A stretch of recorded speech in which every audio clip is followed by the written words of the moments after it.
தரிசனம் செய்த நேயர்களுக்கு வணக்கம். ஒரு உற்சவத்தின் ஆரம்பமாக கருதப்படுவது கொடியேற்றம்தான். அது சிவாலயமாக இருந்தாலும் சரி, வைணவ ஆலயமாக இருந்தாலும் சரி, எந்த ஆலயத்திலும் முதலில் கொடியேற்றம்தான். கொடி மரம் என்ற விளக்கத்தை முதலில் பார்ப்போம்.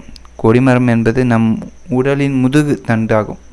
முதுகு தண்டில் எத்தனை வளைவுகள், எத்தனை அளவுகள் கரெக்டாக உள்ளதோ அதே போலதான் அங்கும் ஆதாரங்கள் அனைத்தும் சரியாக இருக்கும்.